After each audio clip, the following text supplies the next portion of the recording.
présentateur, voilà. Monsieur le Président, Oui, je ne vois pas l'image d'Alain Régnier, je vois juste inscrit Alain oui, Régnier. ben, moi non plus. D'accord. Alors, Ah, vous ne me voyez pas? Est-ce que vous Non, m'entendez? oui, Oui, oui, on vous oui. entend, mais on vous a vu transitoirement, mais maintenant, il faut allumer votre vidéo. Le deuxième bouton à gauche, en bas. Ah oui, oui, d'accord, d'accord. Oui, oui, effectivement. Je voyais tout à l'heure et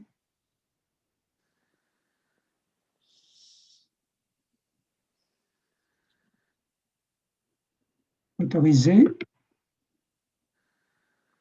Ah, Voilà. Bon, d'accord, voilà. Très bien. Allumez la ça fait vidéo. plaisir de vous voir. Voilà. Donc, on va consacrer le début de la réunion à refaire la programmation, puisque je rappelle que début octobre, nous n'étions que 4 présents. Donc, c'est quand même un peu gênant de faire un planning avec si peu de participants. Donc, ce que je vous montre, alors je vais partager un document. Oui, baissez le rideau, ça sera mieux. Voilà. Oui, oui. Oui, oui.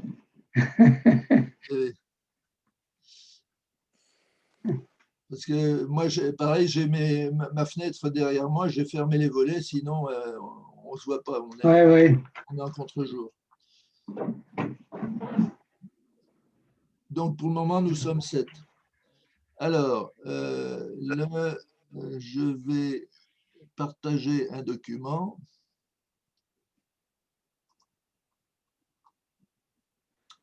Voilà. Est-ce que vous voyez le tableau à Oui. l'écran? Oui. Vous voyez tous? Oui, Bien. oui, bien. Ça, c'est le planning des ateliers. Il n'est pas forcément complètement à jour. Donc, où l'économie apparaît donc les lundis en fin d'après-midi dans ce tableau, parce que c'est un planning avec dans des conditions, on va dire, normales. Hein.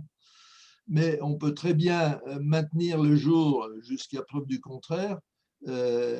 Aujourd'hui, déjà, on n'a pas respecté la date qui était initialement prévue, qui était le… Ah non, c'était quand? Je ne me souviens plus. Qui était le La 23. date initiale, c'était le 23. 23. Attendez, je regarde. Oui, le 23. Donc, nous sommes aujourd'hui, si ma montre est juste, nous sommes le 18. On anticipe un petit peu, mais ça n'a pas d'importance puisque il est vraisemblable qu'en décembre, on sera toujours confiné, donc on continuera, si vous en êtes d'accord, à essayer de faire une réunion en décembre. Alors, par contre, on se concertera tous pour savoir je propose plutôt une réunion en début d'après-midi comme on fait maintenant, et on essaiera de trouver une réunion pour qu'il y ait le maximum de personnes qui participent. Alors, le deuxième sujet, c'est de quoi va-t-on parler et qui va parler? Alors, quels sont les sujets qui étaient dans le tuyau? Il y avait Michel Clerc, mais je ne sais pas pourquoi il n'est pas là, hein, qui devait faire quelque chose sur la défense européenne, et il y a Régnier qui devait faire quelque chose sur l'Europe, c'est ça? Non, sur l'hydrogène. Sur l'hydrogène, voilà. Alors, Sur l'hydrogène. est-ce que Mais là, je ne suis pas prêt pour le faire en décembre. D'accord. Alors, est-ce qu'il y a quelqu'un dans la bande là qui a un sujet qui est présentable en décembre? Bonne question. On entend un silence impressionnant.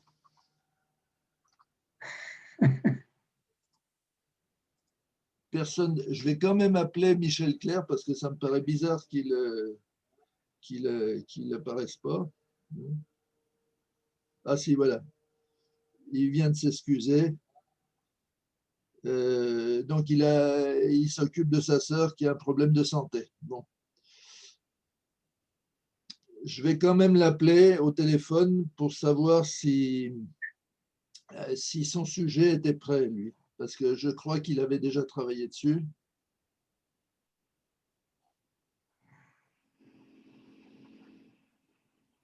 Je vais l'appeler, hein, excusez-moi.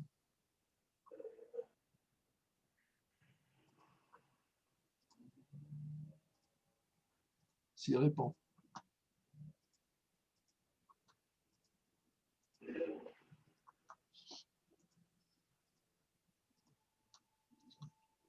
Michel, oui, tu n'es pas là, je sais. J'ai juste une question à te poser. Est-ce que ton sujet serait présentable en décembre? Est-ce que tu es prêt? Elle met en forme. Donc, ton sujet, c'est la défense européenne.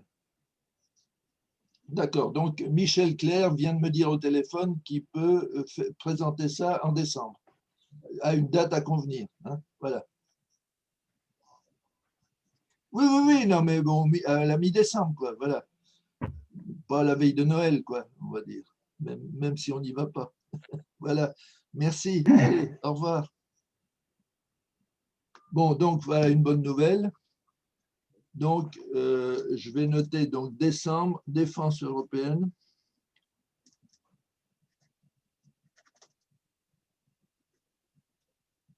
Donc, Claire.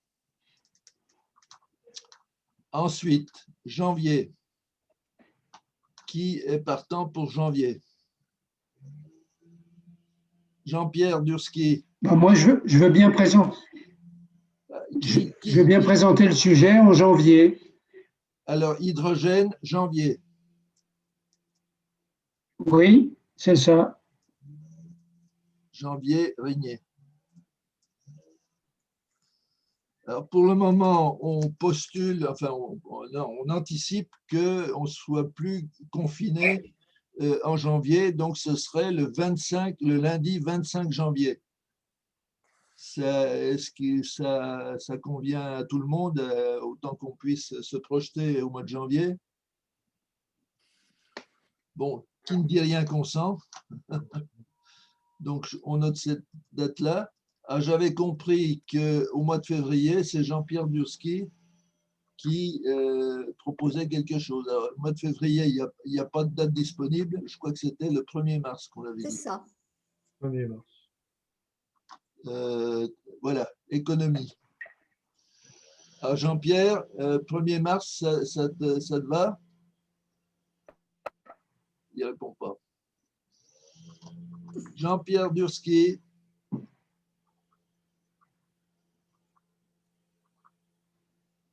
Est-ce qu'il est toujours là?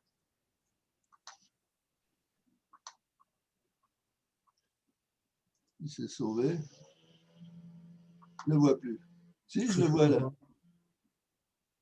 Jean-Pierre, tu m'entends? Manifestement, il ne m'entend pas.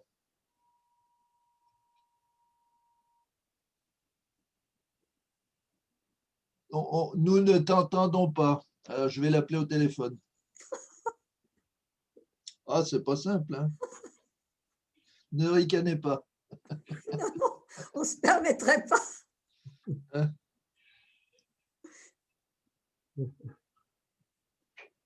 Ah, il s'est même sauvé. Moi, je veux bien présenter. Oui.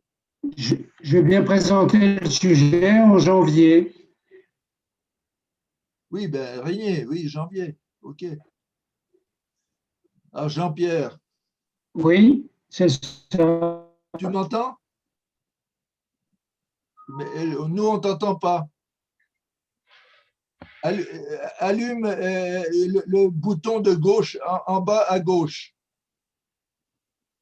Activez le micro. Voilà. Parle. On ne t'entend pas. On voit tes lèvres bouger, mais on ne t'entend pas.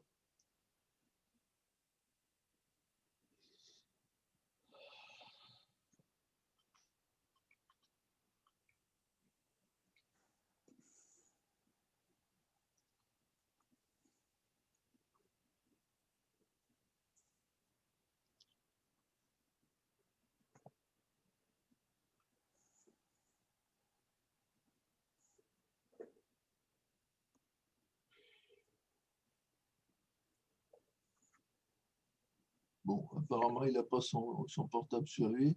Allô? Oui, on ne t'entend pas dans la vidéo, hein? Oui, oui. Attends, tu as allumé ton micro là, sur le bouton à gauche, là?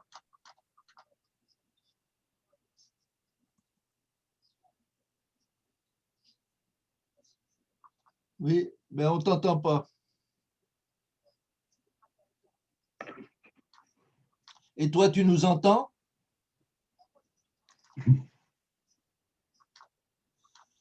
Bon, écoute, oui, à mon avis, c'est le son du enfin, c'est le volume du micro qui doit être à 0, hein, sur tes paramètres, hein. Bon, enfin, écoute, si tu nous entends, on continue comme ça, puis tu te débrouilles avec ta machine, hein. D'accord, ok, voilà, merci. Donc, il nous entend, il nous voit, mais nous, on ne l'entend pas. Mais comme il va être silencieux, il va écouter l'exposé. Donc, voilà. Et donc, il est d'accord pour le… Alors, merde, j'ai oublié de lui demander et confirmer le sujet. Ah ouais. Oui, allô? Allô? Oui, allô? Le sujet, rappelle le sujet pour voir si… L'avenir de l'Europe. D'accord, ok. Bon, ça marche. Donc, on t'appelle plus, hein? Voilà. Tu nous écoutes. Salut. Avenir de l'Europe, 1er mars.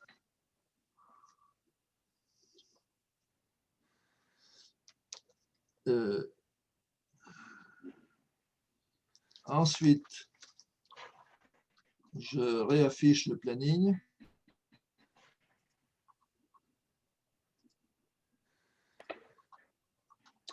Avril, est-ce qu'il y a d'autres sujets potentiels?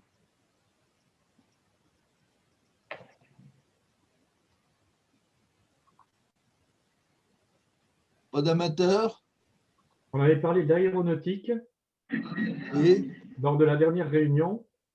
oui. Et puis, moi, j'avais éventuellement le multilatéralisme sur la base du bouquin que j'avais indiqué.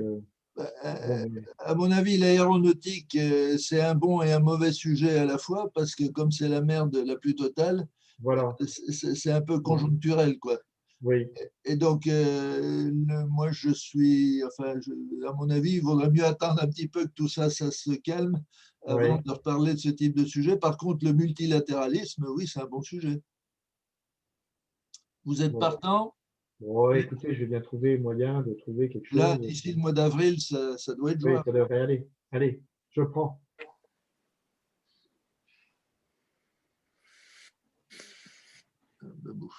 Faut pas que ça tombe pendant les vacances scolaires de Toulouse. Oui, ben, on trouve. Ben, alors, sais pas. je les ai pas. Ben, écoutez, on a le temps de finaliser la date, hein. Avril, ça D'accord. serait. Pas sur les vacances de Toulouse. Voilà. Ouais, si Ni de possible. Paris. Et ni de Paris, voilà, c'est ça. Ah,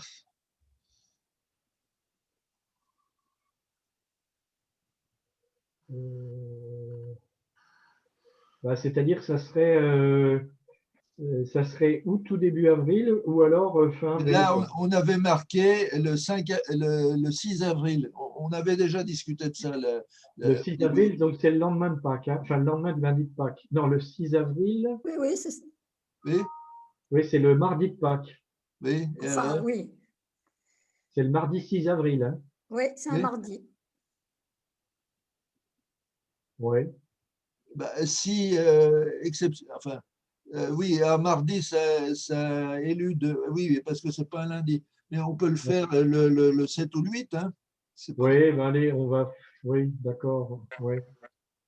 Mardi. Parce que si c'est un mardi, Michel Clerc ne peut pas être là, hein. Oui, d'accord. Hein. Donc, on dit 7 ou 8. Oui, le 7 ou le 8. Oui, ben on fait 7 ou 8 et puis je verrai. D'accord, c'est bon, je note. D'accord. Ensuite, 7 ou 8 canaux. est-ce qu'il y a d'autres? Alors, sur le mois de mai, est-ce qu'il y a d'autres? On va quand même prendre un autre sujet au cas où il y ait une défection, qu'on puisse faire une inversion. Est-ce qu'il y a d'autres amateurs pour faire un exposé dans ceux qui restent? Une fois, deux fois, trois fois, on en reste là. Donc, on a le temps d'en parler, bien sûr. Il n'y aurait pas d'exposé au mois de mai, donc. Non, mais il faut que chaque, enfin, personne va faire 2 exposés dans l'année, hein, donc Non. il faut d'autres volontaires, hein. Oui. Bon, écoutez, pour le moment, ce que je vous propose, c'est qu'on en reste là. Et puis, on va donc écouter l'exposé de Martine Thomas sur les lobbies à Bruxelles, hein. Donc, elle vous a envoyé un texte et en parallèle, elle a préparé un petit PowerPoint qui reprend les éléments essentiels de son texte et on va l'écouter religieusement, hein, et faire son exposé. Alors, théoriquement, j'ai fait le paramétrage de telle façon que vous puissiez, vous, est-ce que votre PowerPoint est affiché sur votre machine? Parlez à qui? Parmi, À Martine. Ah, il est, enfin oui, je l'ai. Il est ouvert. Il est ouvert Il est sur votre ouvert. machine. Donc, essayez d'appuyer sur le bouton vert D'accord. et sélectionnez dans toutes les fenêtres que vous voyez, dans la fenêtre, sélectionnez votre PowerPoint. Est-ce que vous le voyez? Je le vois, oui. Alors, vous cliquez sur la fenêtre où il y a votre PowerPoint et après, vous cliquez sur le bouton bleu en bas à droite, partager. En bas à droite de la fenêtre, À droite. de la fenêtre blanche qui est au milieu.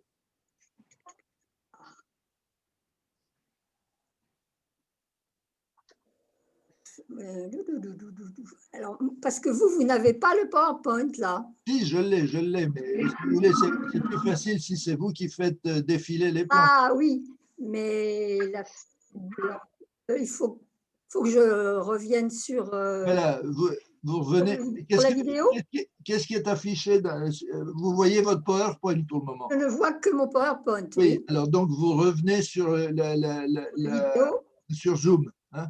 oui. Ah oui, partager, oui. Oui, alors vous faites partager. Voilà. Et Bon. voilà, bravo, bravo, vous êtes doué, hein. Et donc, Impeccable. je reviens sur mon PowerPoint. Alors donc, maintenant, ce que vous faites, vous appuyez sur la petite touche en bas pour le mettre en plein écran, là. Ah oui, oui, Là, dans la barre en bas. ça, c'est bon. Voilà, bravo, bravo. Donc, voilà. Et là, donc, on vous écoute. Alors, tout le monde m'entend. Tout le monde m'entend. Ou ceux qui ne m'entendent pas me le disent. Pas facile. Bon, alors, bonjour à tous. Donc, le titre s'affiche, les lobbies à l'assaut de l'Union européenne. Donc, je vais le PowerPoint, c'est surtout le plan et puis éventuellement des graphiques, des diaporamas graphiques. Alors, donc, on commence par l'origine. L'origine du mot lobby, bien sûr, c'est un mot anglais qui signifie en fait antichambre ou couloir. Alors, quel est le rapport avec les lobbies au sens où on l'entend actuellement? C'est que dans les années 1830, on utilisait l'expression the lobby of the house, qui désignait les couloirs de la chambre des communes. Les couloirs de la chambre des communes. En fait, c'était un endroit où les groupes de pression pouvaient venir discuter avec les parlementaires anglais, donc à Londres, faire les couloirs, d'où le mot lobby. Alors, la définition proprement dite, un lobby, on pourrait le traduire en français par groupe d'intérêt, groupe de pression ou groupe d'influence. Alors, donc, c'est un groupe de personnes ce groupe créé pour promouvoir et défendre des intérêts privés ou non, en exerçant des pressions ou une influence sur des personnes ou des institutions publiques détentrices de pouvoir. Alors, les groupes d'intérêt que sont les lobbies peuvent intervenir dans d'autres espaces que ceux des institutions publiques, par exemple les médias ou les milieux de la recherche. Mais ce n'est pas le sujet aujourd'hui. Alors, pour l'ONG Transparency International, que l'on citera d'autres fois, le lobbying représente toute communication, directe ou indirecte, avec des responsables publics, des décideurs publics, des élus, communication donc effectuée par un ou au nom d'un groupe organisé aux fins d'influencer la décision publique. On revient à peu près sur le même type de définition. Et puis pour centrer un petit peu notre sujet, puisque c'est l'Union européenne dont il est question, l'Union européenne elle-même définit les lobbyistes par l'activité qu'ils mènent, indépendamment de leur statut juridique. Alors, ces activités, ce sont toutes les activités menées dans le but d'influer directement ou indirectement sur l'élaboration ou la mise en œuvre des politiques et sur les processus de décision des institutions de l'Union, quel que soit le lieu où elles sont réalisées et quel que soit le canal ou le mode de communication utilisé. Donc, c'est quand même une définition assez large, puisque définie par ces actions sur toute entité de l'Union européenne. Est-ce que ça va au niveau audition, débit, ça va? C'est bien. Oui, oui, c'est très bien. Alors, alors, je continue. Alors, les sources de ce travail, elles vont être essentielles, enfin, elles ont été plutôt essentiellement de deux ordres. D'une part, évidemment, les documents de l'Union européenne. Alors, notamment, on en reparlera à plusieurs reprises, le registre européen de transparence. Alors, ce registre européen de transparence, c'est une base de données qui répertorie les organisations qui cherchent à influencer le processus législatif et de mise en œuvre des œuvres de politique des institutions européennes. Donc, ce registre met en évidence le nom des organisations, les intérêts qu'elles défendent et avec quel budget. Alors ça, c'est un élément des sources. Le deuxième élément, je le regroupe, ce sont des articles, des ouvrages, qui sont d'ailleurs pratiquement tous critiques à l'égard du lobbying, mais qui puisent l'essentiel de leurs informations auprès de deux ONG. Alors, la première, et on en reparlera tout au long de l'exposé, la première, c'est le CEO, Corporate Europe Observatory,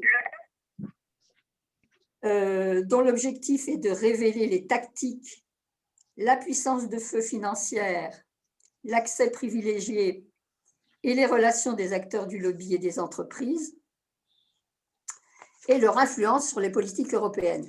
Donc, en fait, le CEO épluche, si vous voulez, les registres européens de transparence et essaye de cibler des sujets, de comparer avec les budgets des entreprises, etc., pour avoir une étude critique sur l'action des lobbies.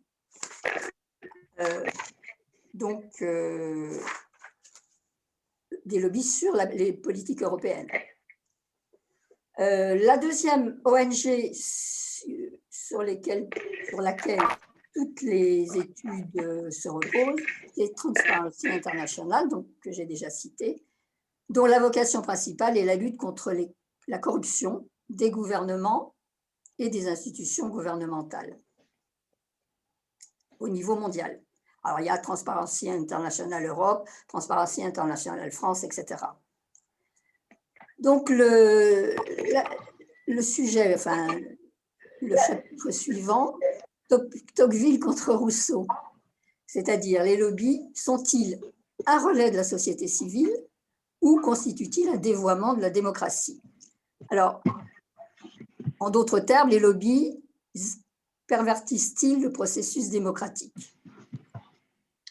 Dans la tradition tocquevillienne, qui est libérale, le lobbyisme peut être perçu comme une application de la mise en relation entre les décisionnaires et la société civile.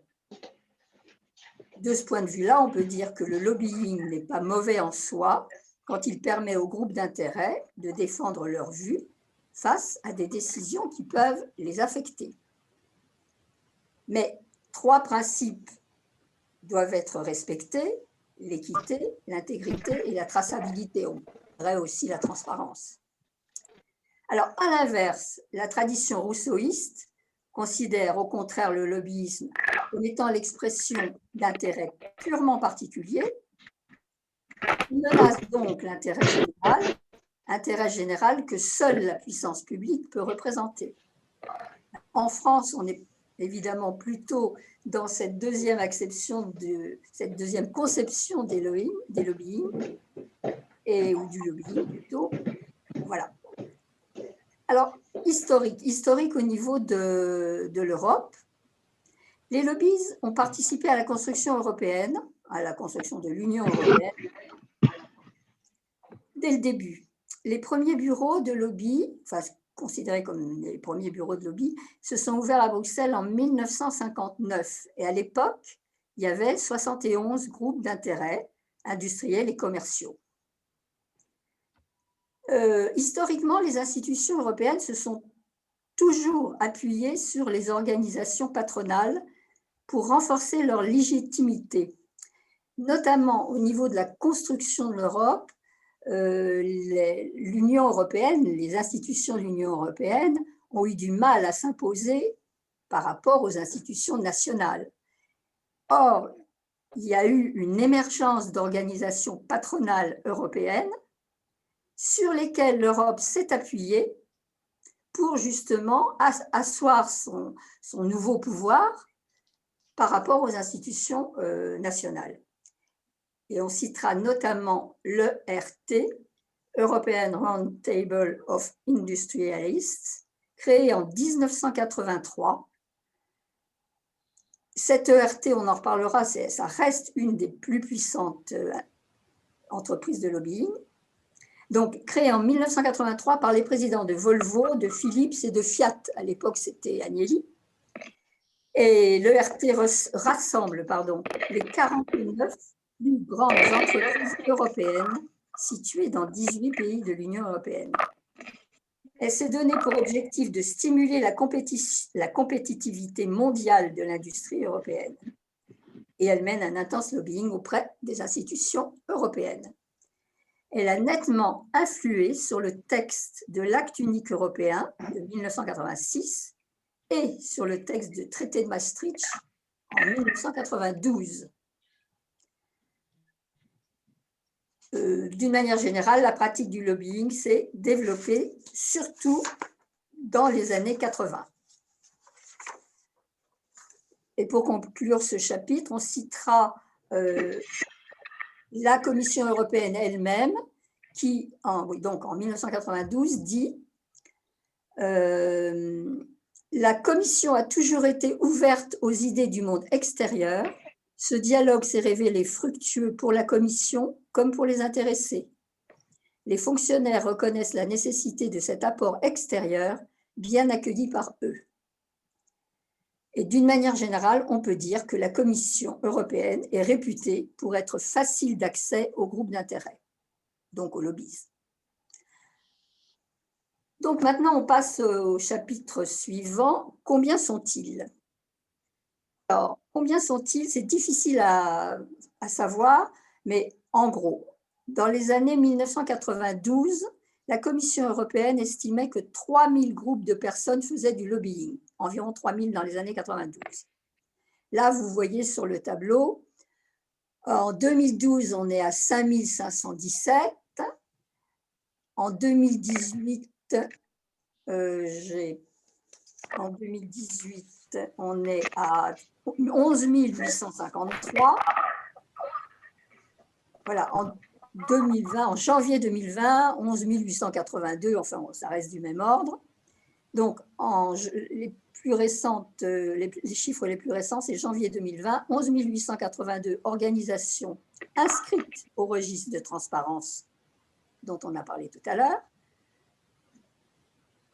Au niveau nombre de personnes équivalent temps plein travaillant pour les lobbies, En 2019, on estimait à peu près ce chiffre à 24 894. Donc environ 25 000 équivalents temps plein travaillant pour les lobbies à Bruxelles. Par comparaison, toujours en 2019, il y avait 56 000 fonctionnaires travaillant pour l'Union européenne également. Donc ça vous donne la proportion à peu près. Bon, les chiffres sont sûrement supérieurs parce que tout le monde n'est pas inscrit au registre de transparence. Transparency International estime à environ 26 500 le nombre de lobbyistes présents de façon régulière à Bruxelles et à environ 37 300 le nombre de personnes impliquées dans les activités de lobbying dans cette capitale. Donc, finalement, Bruxelles concentre le deuxième plus gros bataillon de lobbyistes du monde, après Washington, bien sûr.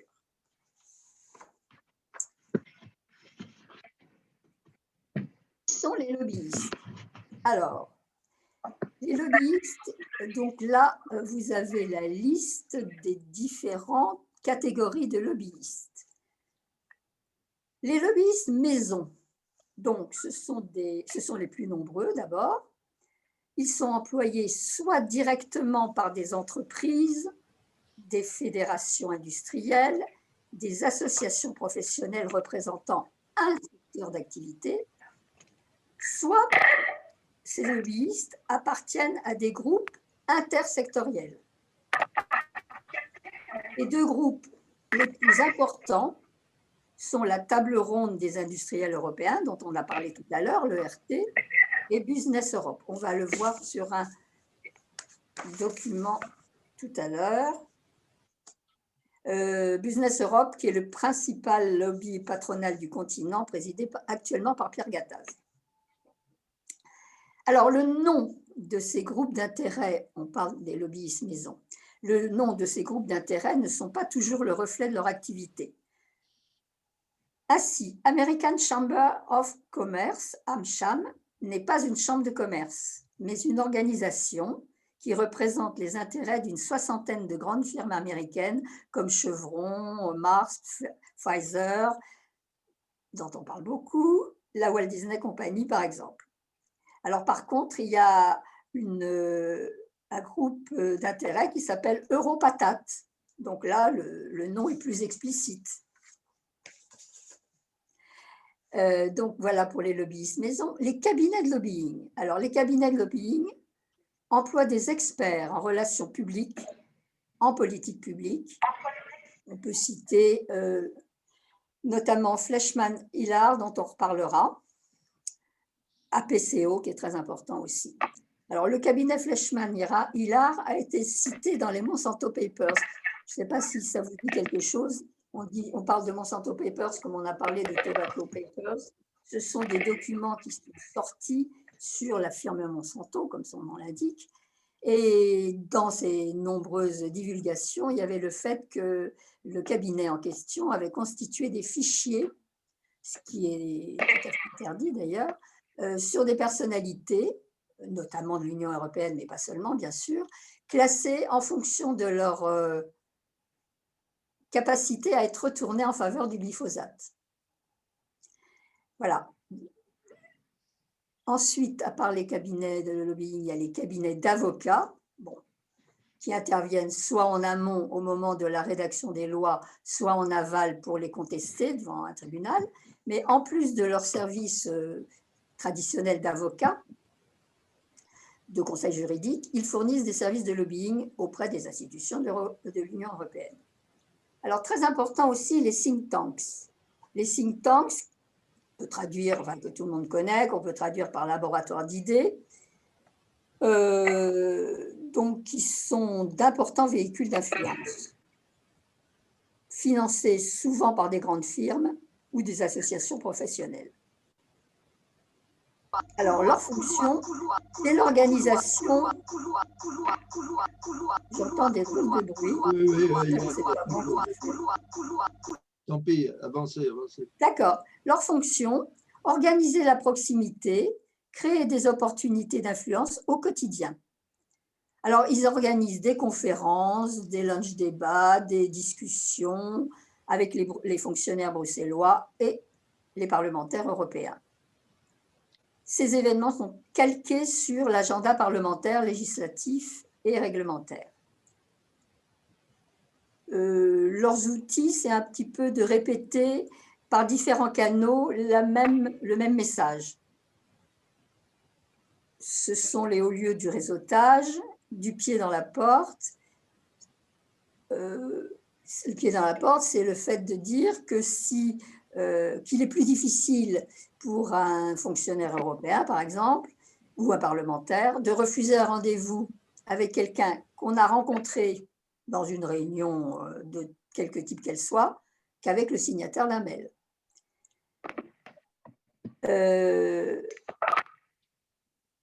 Oui, assez récemment, le think tank européen European Risk Forum a fait du lobbying auprès des hauts fonctionnaires de la Commission européenne pour diffuser l'idée d'un principe d'innovation.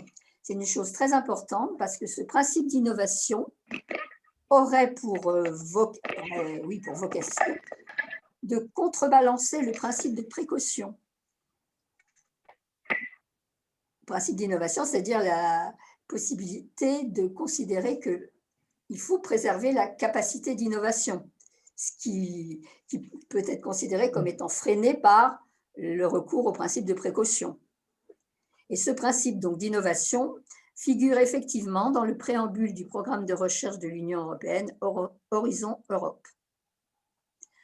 Alors, après les think tanks, il y a les cabinets de défense des produits qui sont moins connus du public et qui vendent leurs services aux firmes et aux associations professionnelles. Alors, en général, ils emploient des scientifiques de bon niveau dans toutes les disciplines, c'est pluridisciplinaire, des statisticiens, des toxicologues, des ingénieurs de toute formation, etc., pour produire des études. Donc voilà, en gros, les lobbyistes qui représentent les entreprises sectorielles ou intersectorielles. Il y a également les ONG qui font du lobbying, les associations de consommateurs, les syndicats, qui ont eux aussi renforcé leur présence au cours des dernières années, mais dont la force de frappe n'est pas du même ordre que celle des lobbies des entreprises. Donc là, on a la répartition, c'est en 2018, de l'importance des différents groupes de lobbyistes. Donc, on va prendre par exemple le camembert. On voit que le groupe le plus important qui représente à peu près 50% des lobbies, c'est les représentants internes, groupements professionnels et associations syndicales et professionnelles. Le deuxième groupe, c'est en vert les organisations, les ONG. Ensuite, on a en jaune les cabinets de consultants, cabinets d'avocats. Ensuite, en violet, les groupes de réflexion, les think tanks en gros.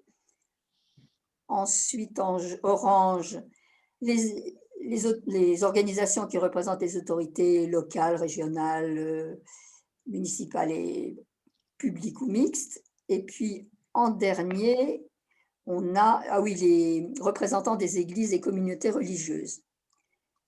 Mais d'après les estimations de la CEO, vous voyez la Corporate Europe Observatory, qui est une ONG, donc, 2/3 des organisations de lobbying représentent les intérêts commerciaux et les ONG, associations de défense des consommateurs, représentants de l'État, des régions, etc., constituent le tiers restant.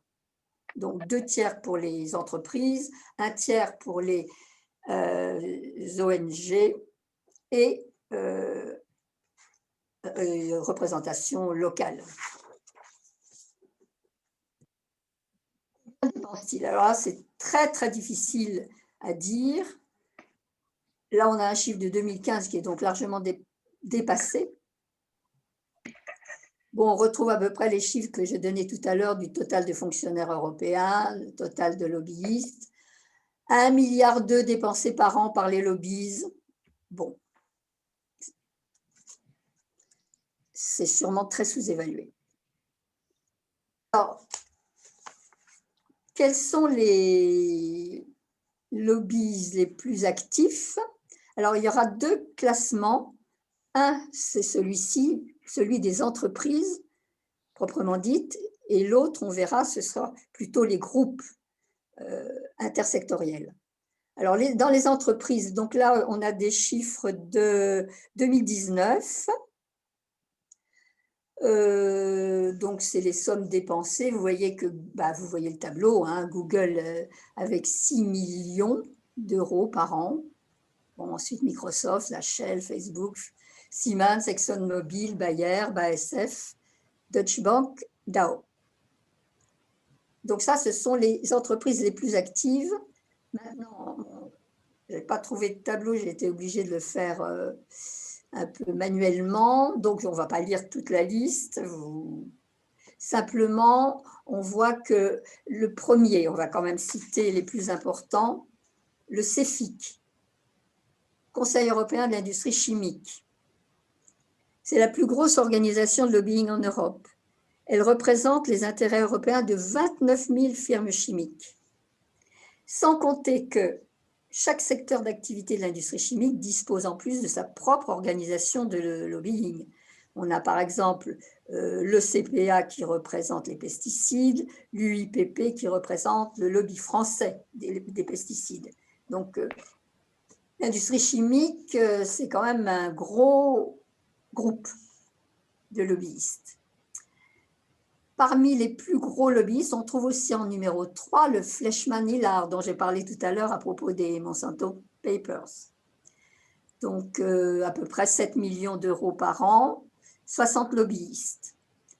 On retrouve l'entreprise Bayer, qu'on avait tout à l'heure sur le tableau précédent, Bayer, qui est désormais propriétaire de Monsanto d'ailleurs. Donc, environ 13 à 14 équivalents temps plein de lobbyistes et 3 millions d'euros dépensés au titre des activités de lobbying, déclarées sur le registre de transparence. Voilà. Alors, en dehors de ces groupes, on peut, de passer au chapitre suivant, citer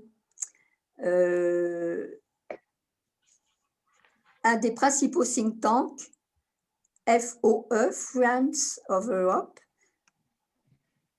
qui compte parmi ses membres des industriels de secteurs très variés, finances, médicaments, numérique, voilà, et qui a déclaré 3,8 millions d'euros de dépenses de lobbying. Je ne sais pas si on le trouve là. Je ne me souviens plus.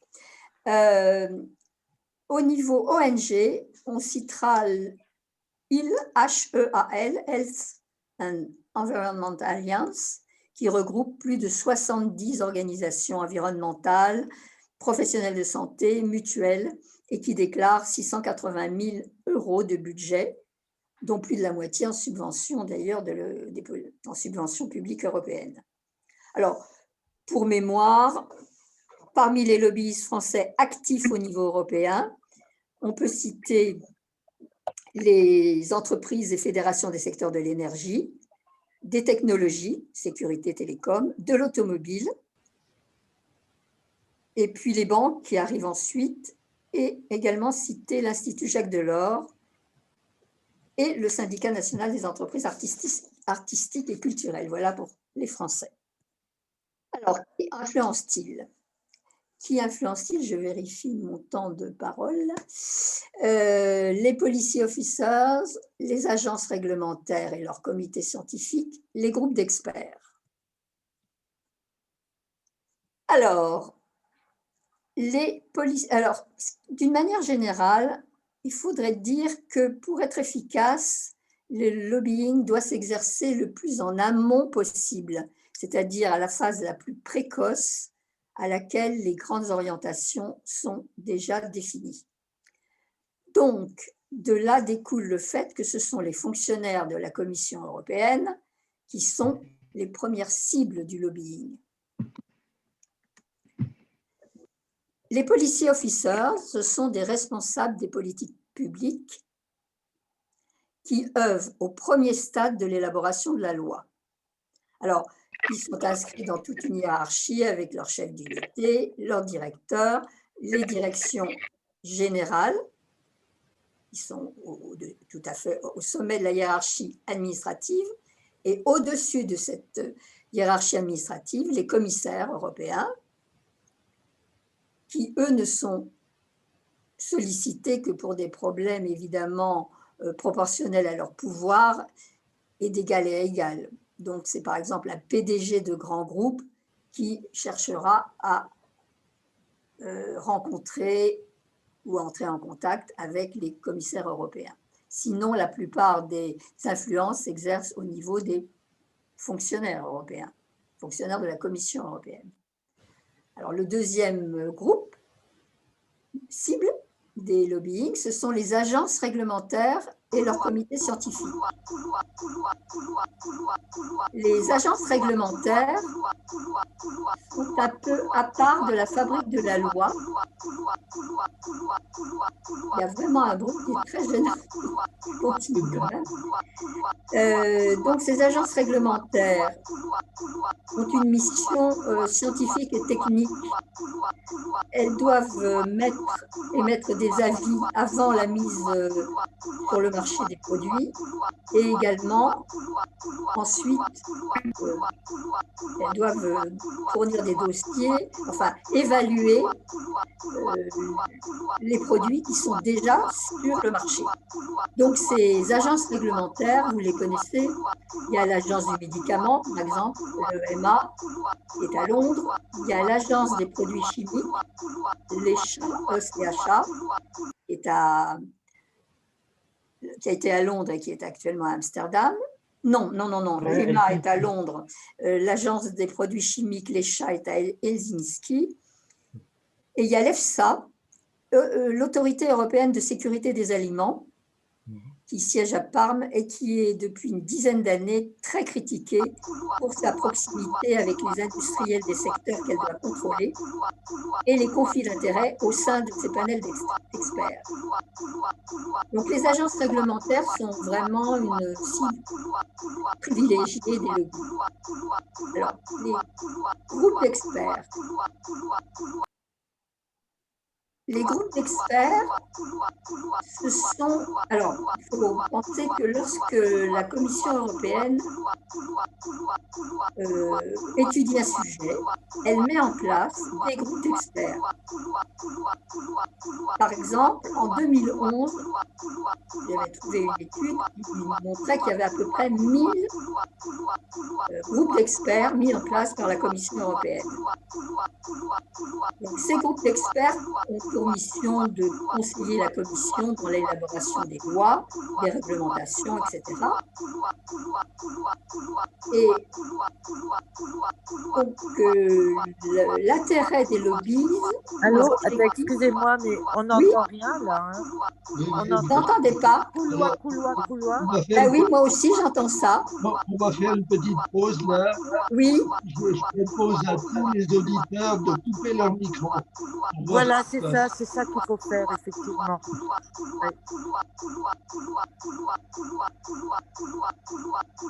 Ben, ça continue. Hein. Mais je coupe pas le micro. Hein.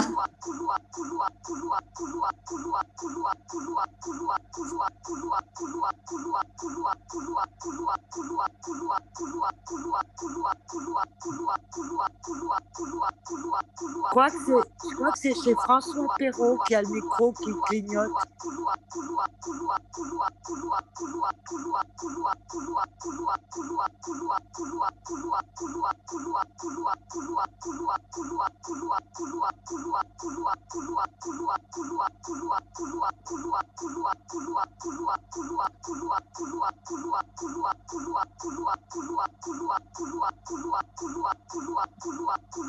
Allô, je crois que c'est chez François Perrault, je ne sais pas si vous m'entendez. Oui, je vous entends.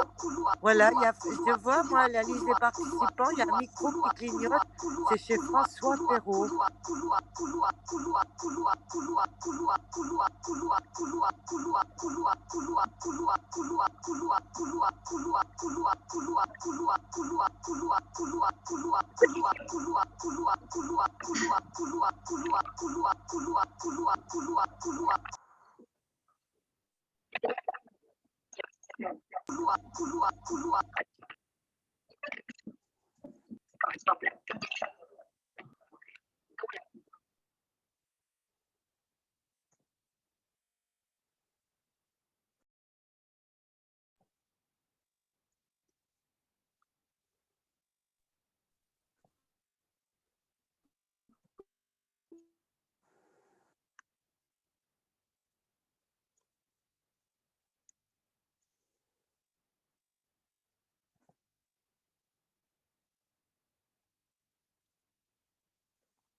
Oh,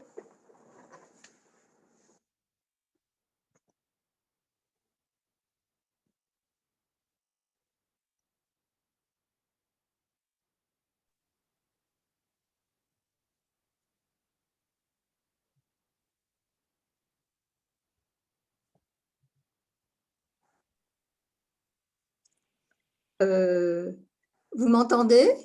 Oui. Ah ben, si on a Euh, micro, Alors, on je peut- vous entends, je vous vois plus, Madame Fauconnet. Non, parce que je me suis pas mis en vidéo, mais D'accord, d'accord, donc c'est normal. j'ai coupé le micro. Moi, ça Oui. fait. Ben, je vais le Alors, moi, couper, en tout cas. j'entends plus le bruit bizarre, hein. Non, parce que les micros étaient coupés, c'est parce qu'il y avait un micro ouvert qui clignotait. Il y Donc, avait un, oui. ouais, Il y avait un micro qui clignotait et qui posait problème. Et d'accord. maintenant, il s'est J'essaye de repartir en. Alors, est-ce que je vais rattraper mon PowerPoint partagé? Alors, tout le monde a son micro fermé, là, non?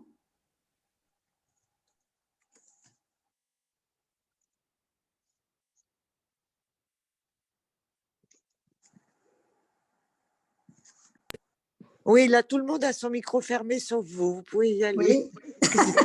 Alors, je continue à parler. Qu'est-ce que je fais? Je continue. Ben, je vous entends, Oui, Madame oui. Fauconnet. Je Oui. continue la réunion. Qu'est-ce que je fais Oui, oui, alors? on vous entend bien, là. Moi, je vous Ah, entends. d'accord, je peux continuer. Oui. Ok, Je excusez-moi. crois, je ne sais pas. Alors, à partir de la diapositive actuelle, oui, voilà. Donc, j'en étais à mes groupes d'experts. Donc, le fait que les lobbies doivent, enfin, essayent de mettre le plus d'experts liés à eux dans les groupes d'experts, bien sûr.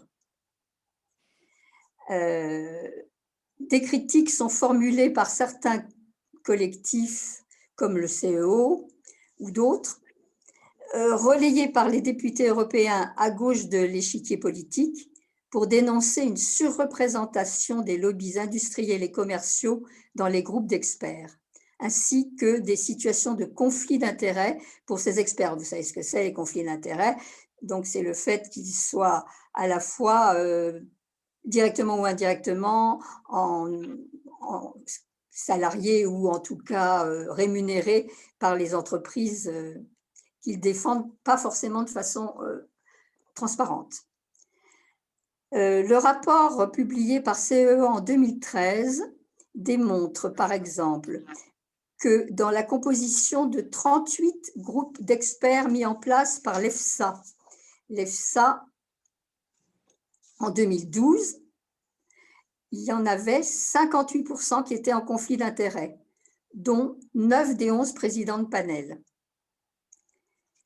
Dans le groupe de la Direction générale Taxe Sud, Fiscalité et Union douanière, qui s'occupe entre autres de la lutte contre l'évasion fiscale, le pourcentage d'experts en situation de conflit d'intérêts atteint, selon toujours CEO, 80%.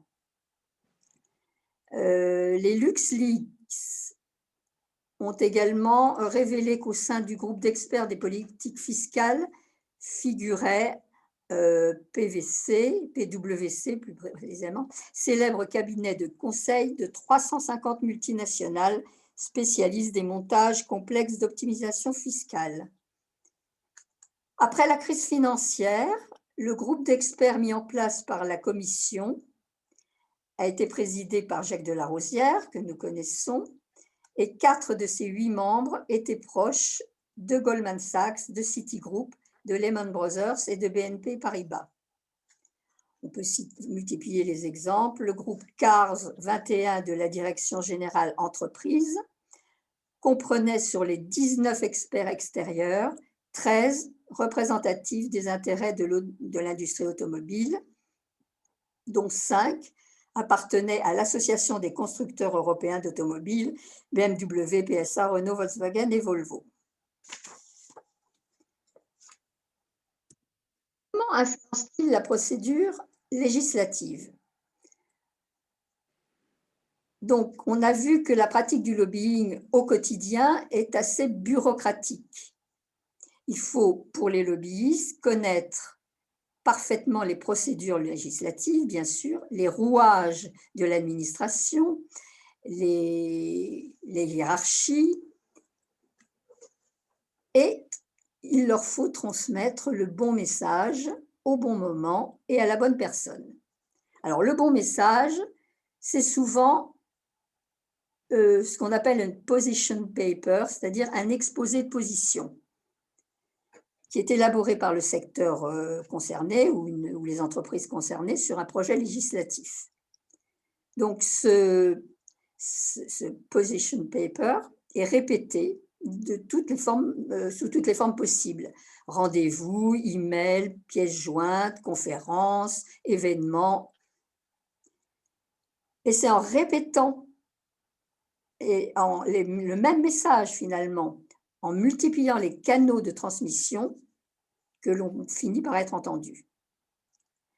Le bon moment est calé sur le processus de décision.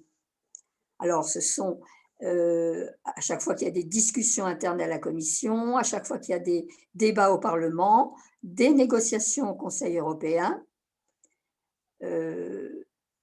c'est le bon moment, avant ce moment-là, pour agir.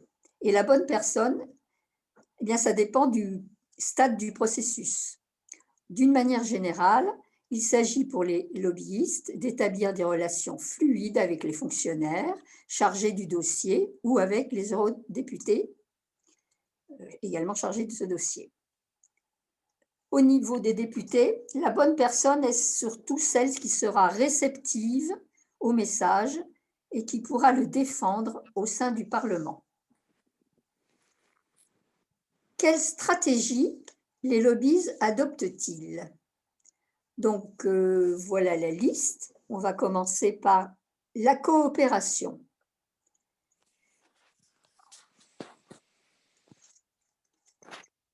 Puisque les décisions publiques influencent directement les intérêts des entreprises, il importe pour elles de participer à leur élaboration.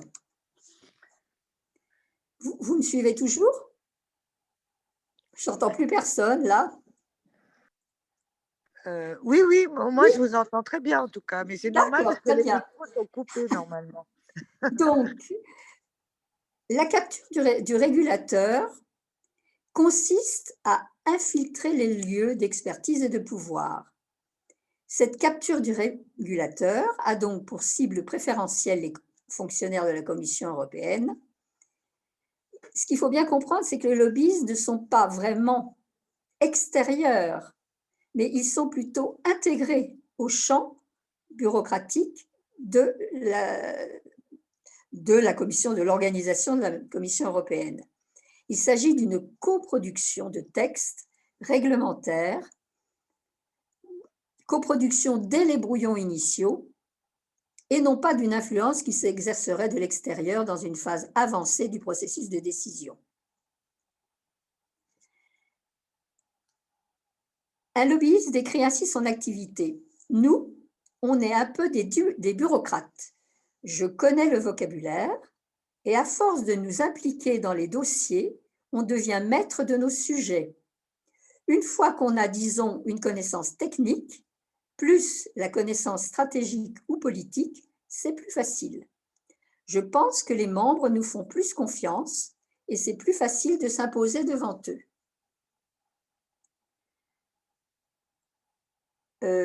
La directrice exécutive du CEFIC disait aussi, il y a 10-15 ans, le Conseil européen de l'industrie chimique, donc le CEFIC, avait très peu d'influence sur la Commission. Instaurer la confiance avec des contributions constructives et travailler ensemble a aidé à ouvrir des portes. Donc, on peut dire que la capture des régulateurs fait des lobbies, des coproducteurs des politiques publiques. Alors, les outils. Les outils sont multiples, je les cite très rapidement, on les a vus pour la plupart. Participation au groupe d'experts, donc transmission d'expertise, utilisation des contacts issus des revolving doors. Alors ça, on va développer un petit peu. Les revolving doors, ce sont les porte-tambours qui désignent les passages du public au privé.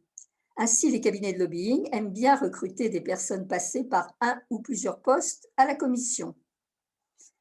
Le contraire est également vrai, c'est-à-dire qu'il y a des personnes qui travaillent d'abord pour les lobbies et qui ensuite entrent comme fonctionnaires à la Commission européenne. Donc, qui sont connus des lobbyistes, enfin, ça favorise évidemment les relations et ça les individualise. Donc, voilà pour les revolving doors. Il y a également ce que l'on appelle, on est toujours dans les outils, la stratégie de l'encerclement. On va donner un exemple. En 2013, l'Association européenne de la protection des plantes, ECPA, qui est le lobby des pesticides en fait, multiplie les entretiens en montant dans la hiérarchie européenne. En quelques jours, Direction générale agriculture, Secrétariat général de la Commission, cabinet du commissaire à l'industrie, commissaire européen à la santé, commissaire européen à l'industrie, que rencontrent le président du CEFIC et le président du patronat italien, Confindustria. Ensuite, Direction générale environnement, 6 rendez-vous en 15 jours, alors qu'il n'y en avait eu que 10 dans l'année précédente. Donc, pour donner une idée, c'est le même message, un peu au même moment, enfin sur une période ciblée, le bon moment, et par différents canaux. Alors, utilisation toujours dans les outils, utilisation des think tanks, organisation d'événements de relations publiques. Alors, ce dont on n'a pas parlé, isolement des décideurs récalcitrants, en jouant sur les rivalités de pouvoir au sein de l'institution, entre les directions générales. Par exemple, si on sent que telle direction générale est plus sensible au discours, bon, et la tentative stratégique sera d'isoler la direction générale moins réceptive. Consigne, alors pour les eurodéputés, consigne de vote et rédaction d'amendements à l'intention des députés. Autre outil, la stratégie du chiffre épouvantail pour exagérer l'impact économique de telles décisions qui gênent les intérêts des groupes. Chantage au commerce international, par exemple, mise en avant de la perte de compétitivité liée à des normes plus strictes en Europe ou liées à des interdictions de mise sur le marché. Mise en avant de l'impact négatif sur l'emploi. Menace de poursuite. Donc ça, bon, c'est plutôt dans le registre menace. Mais ça peut être également devancer une réglementation en proposant l'instauration de bonnes pratiques qui seront moins contraignantes qu'un aspect réglementaire. Par exemple, dans le cas du NEPSI, NEPSI, l'accord européen sur la silice cristalline, qui est un produit suspecté d'être cancérigène. Donc, cet accord européen est une mise en œuvre de bonnes pratiques ayant pour but de prévenir l'exposition des travailleurs à la poussière de silice. Cet accord ne mesure ni ne fixe aucune limite d'exposition pour les travailleurs, ce qu'une réglementation pourrait faire. Donc, pour les entreprises ou les groupes de pression, mettre en avant et faire adopter les bonnes pratiques, c'est souvent moins contraignant qu'évidemment une réglementation. Alors, très spectaculaire, dans les outils du lobbying, le 24 octobre 2017, le slogan « Glyphosate is safe » a été projeté en grosses lettres lumineuses sur les façades du Parlement européen et de la Commission européenne. Alors, nous passons maintenant à la manufacture du doute et science washing, comme on dit greenwashing.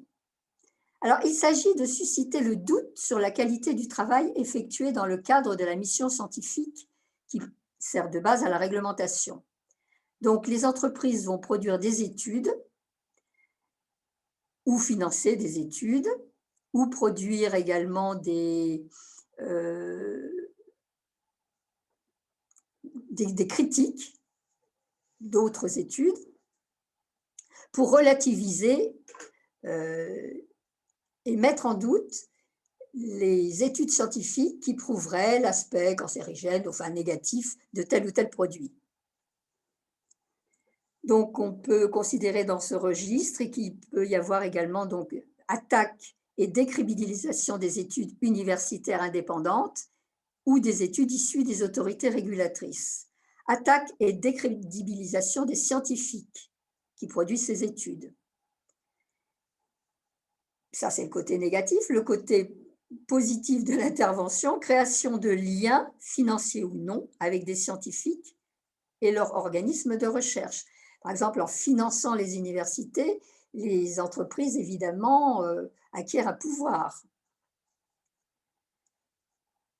On donnera un exemple, celui de la publication dans des revues capturées. Alors, ce qu'on appelle des revues capturées, ce sont des revues scientifiques, mais qui sont en fait entièrement financées par les entreprises ou les groupes de lobby. Alors, on prendra l'exemple en juin 2013 d'un groupe de 56 scientifiques qui ont adressé une lettre au professeur Anne Glover, qui était la conseillère scientifique principale de Manuel Barroso, le président de la Commission européenne. Cette lettre a été publiée simultanément dans 14 revues scientifiques, adossée à un éditorial dont le titre était « Une approche de précaution sans fondement scientifique nourrit les recommandations de la Commission européenne sur la réglementation des perturbateurs endocriniens et défie le sens commun, la science bien établie et les principes de l'évaluation des risques. » Donc, c'est assez saignant comme titre. L'éditorial est signé par 18 scientifiques. Dans aucune des 14 revues en question ne figure la moindre déclaration d'intérêt, alors que 17 des 18 auteurs sont liés aux industriels des secteurs menacés par la réglementation, donc sur les perturbateurs endocriniens. Autre élément, outil dans ce domaine de la manufacture du doute, c'est la minimisation des preuves scientifiques et la mise en avant de l'incertitude scientifique, la création de pseudo-controverses. En publiant beaucoup d'articles, ces articles qui sont issus finalement des firmes sont mélangés avec des articles d'universitaires plus indépendants. Et c'est vrai que ça devient difficile de faire le tri, surtout si les déclarations de conflit d'intérêt ne sont pas faites ou omettent beaucoup de conflits d'intérêt. Alors, ce qu'arrivent à faire également les lobbies, c'est de faire intégrer leur position aux avis officiels des comités ou des agences publiques. Par exemple, les lobbies du glyphosate, on voit publier toutes les autorités européennes confirment maintenant que le glyphosate est sain, est sûr. L'EFSA, le CPA. Donc, l'Agence pour la sécurité, je ne sais plus, la sécurité, safety. Enfin, bon, vous allez traduire vous-même. Enfin, bon, glyphosate is vital, glyphosate is safe. Il s'appuie sur des recommandations d'agences européennes. Donc, ça, c'est le summum de l'efficacité. Je reviens sur les outils, les stratégies d'influence. Donc, on a vu la manufacture du doute et le science washing. La technique du bruitage. Alors, la technique du bruitage a pour but de détourner le regard de questions qui iraient à l'encontre des clients du lobby. Par exemple, financement direct de thèses ou de recherche sur d'autres choses ou d'autres aspects du problème. On peut citer la Fédération européenne du chlore, Eurochlore, qui montre par exemple que certes, le chlore provoque de l'asthme chez les jeunes enfants, mais on sait aussi que l'asthme peut être suscité par beaucoup d'autres facteurs et qu'il n'est donc pas nécessaire d'adopter des législations contraignantes. Donc ça, c'est ce qu'on appelle la technique du bruitage. On fait du bruit autour. La dépolitisation des questions est une autre manière d'agir. Donc là, c'est au niveau au niveau final de la mise en œuvre de la réglementation. Par exemple, pour éclairer cette question de dépolitisation des questions,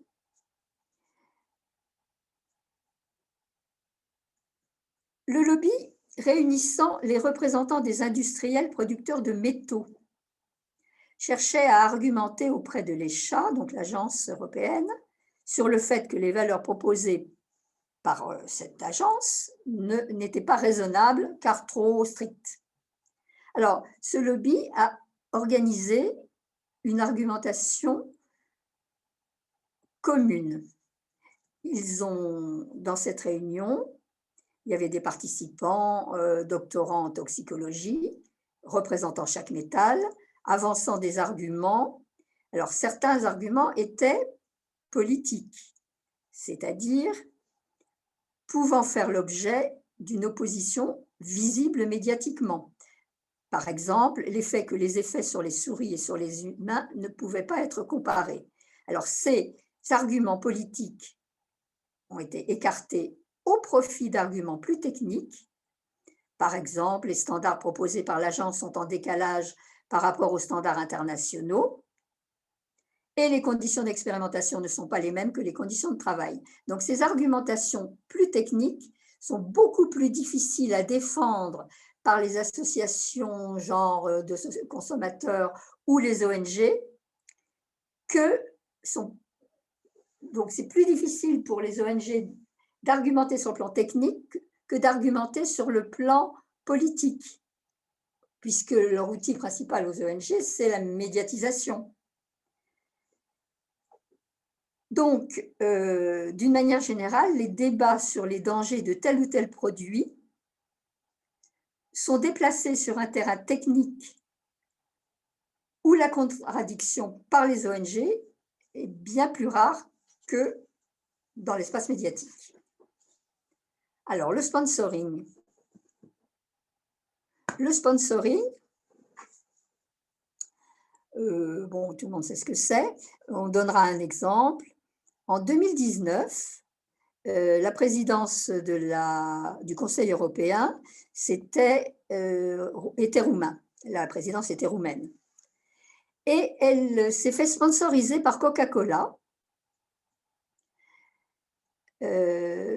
en affichant à l'entrée de la réunion: le système Coca-Cola soutient fièrement la première présidence roumaine du Conseil de l'Union européenne. Alors bien évidemment, cette affiche s'est attiré les foudres de l'ONG de défense des consommateurs Foodwatch, qui a dénoncé le conflit d'intérêts, d'autant plus que les dirigeants européens devaient examiner un certain nombre de dossiers alimentaires, parmi lesquels la Loi générale d'alimentation, qui fixe les standards sanitaires européens en la matière. Parmi ces points, il y avait la question de la révision possible de l'étiquetage nutritionnel, auquel, bien sûr, Coca-Cola est très fortement opposé. Donc voilà un exemple de sponsoring qui pose problème. On peut citer également au Parlement européen cette fois le parti politique européen Alliance des libéraux et des démocrates pour l'Europe, la LDE. Celle-ci a reçu ces dernières années d'importants financements de la part de Bayer, Uber, Google ou encore du géant suisse des pesticides Syngenta. Bayer explique avoir co-sponsorisé des congrès de l'ALDE pour, je cite, faciliter un large débat sur différents sujets tels que l'innovation, l'agriculture ou le commerce, mais aussi pour organiser des événements en marge des congrès et présenter la société Bayer. Pour l'ALDE, c'est une pratique courante et parfaitement légale. Alors ça, c'est contrairement à la France, puisque en France, le financement politique par les entreprises est interdit, mais pas au niveau européen. Donc, pour la LDE, nous ouvrons nos débats à ces entreprises qui participent en retour aux frais d'organisation de ces événements. Enfin, nous terminerons par le lobbying des ONG, qui s'appuie essentiellement, on l'a vu tout à l'heure, sur l'opinion publique, qui, elle, est sensible, évidemment, aux questions de santé et d'environnement. Alors, c'est ainsi, mais je pense que vous êtes tous au courant, c'est assez récent, une délégation de 100 ONG a été reçue par le commissaire européen à la santé. Elle portait le message de l'initiative citoyenne européenne demandant l'interdiction du glyphosate. Il y avait 1,3 million de signatures. Depuis, les Européens se sont exprimés en faveur d'une disparition progressive du glyphosate dans l'Union européenne d'ici fin 2022. Et les 28 États membres du Conseil européen, réunis à huis clos à Bruxelles, ont rejeté, faute de majorité qualifiée, la proposition de la Commission européenne de renouveler l'autorisation du glyphosate. Donc voilà un exemple de lobbying des ONG. Comment ces lobbies sont-ils encadrés? En fait, ils sont assez peu encadrés. L'essentiel, repose sur le registre européen de transparence et la déclaration des conflits d'intérêts. Alors, comment? Donc, le registre de transparence européen, il a été créé par la Commission européenne en 2008. En 2011, il y a eu une fusion entre le registre de la Commission européenne et celui du Parlement européen. Alors, sont concernés par ce registre européen de transparence toutes les organisations et tous les travailleurs indépendants qui mènent des activités dans le but d'influer directement ou indirectement sur l'élaboration ou la mise en œuvre des politiques et sur les processus de décision des institutions de l'Union. Cette inscription permet également l'accréditation, c'est-à-dire l'accès aux locaux de l'Union européenne. Une étude publiée en 2013 estimait qu'environ 75% des représentants du secteur privé et 60% des ONG étaient présents sur le registre. Mais, toujours en 2013, selon CEO, une centaine de grandes firmes comme Apple, Heineken, Nissan ou encore des banques comme HSBC et UBS étaient absentes de ce registre, c'est-à-dire ne s'inscrivaient pas, alors qu'elles effectuaient évidemment du lobbying. Parce que l'inscription n'était pas obligatoire. Sous la pression des ONG et de la société civile, la commission Juncker a, le 1er décembre 2014, rendu l'inscription obligatoire pour les lobbyistes s'ils souhaitent rencontrer des commissaires européens, des membres de leur cabinet ou des directeurs généraux de la commission. On voit bien qu'on est quand même à un très haut niveau de la hiérarchie. En dessous, on n'est pas obligé de s'inscrire sur le registre européen. Toutefois, cette réforme de 2014 a permis au registre de quasiment doubler le nombre d'organisations déclarées entre 2014 et 2019. On a vu d'ailleurs sur le tableau tout à l'heure qu'effectivement Google y figurait. Bon. La promesse initiale de Jean-Claude Juncker de rendre obligatoire et applicable également cette inscription au Conseil de l'Union européenne. Vous savez que le Conseil de l'Union européenne, c'est les conseils des ministres européens. Donc, cette promesse initiale n'a pas été tenue. Le Conseil européen n'a toujours pas de registre européen de transparence.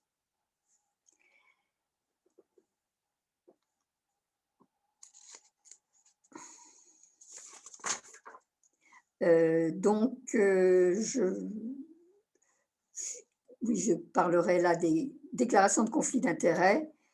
C'est le deuxième axe. Alors, limiter les conflits d'intérêts, c'est le deuxième axe de la régulation des lobbies, c'est-à-dire obliger les lobbyistes, les experts notamment, à déclarer les conflits d'intérêts, leurs conflits d'intérêts.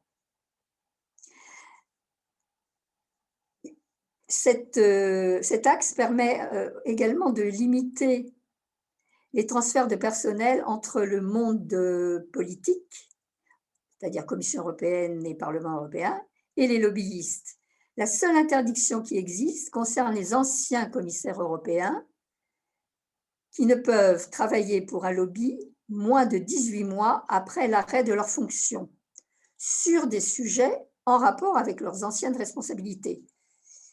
Notamment le fait que Manuel Barroso parte chez Goldman Sachs après les 18 mois légaux avait quand même suscité quelques critiques.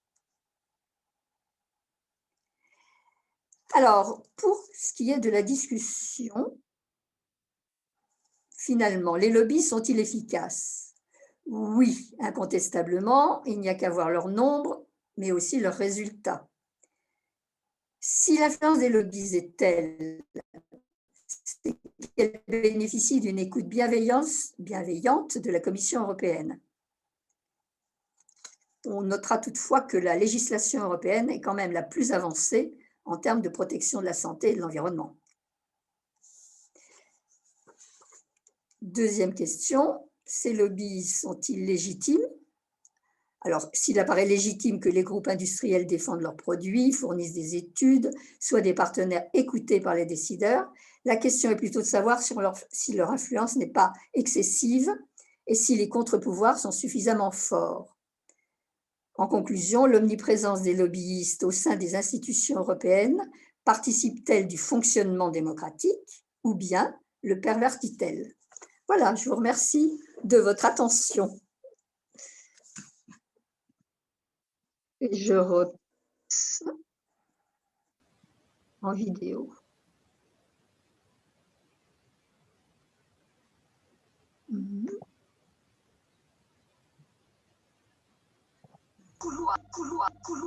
Ah, ça refait le bruit. Mais c'est... Ah. Et à chaque fois que François... Alors, bon, merci beaucoup pour l'exposé. Donc, chacun rallume son micro s'il m'entend. Voilà.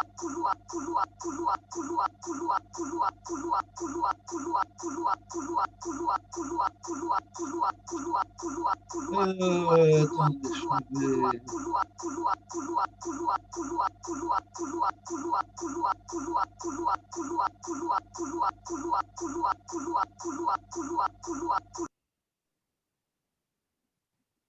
Bon, c'est bizarre. Bon. Voilà. Oui. C'est bon là? Oui, mais on ne sait pas trop pourquoi. Ah non. Non, c'est Perrault qui Ouais. fait des wouhou. Hein. Oui, Les borborithmes. dès que je remets Perrault, ça fait voilà. Donc je vais couper le Perrault.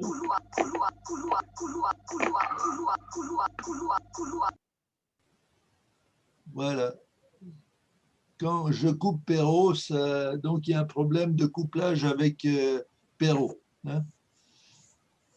Donc,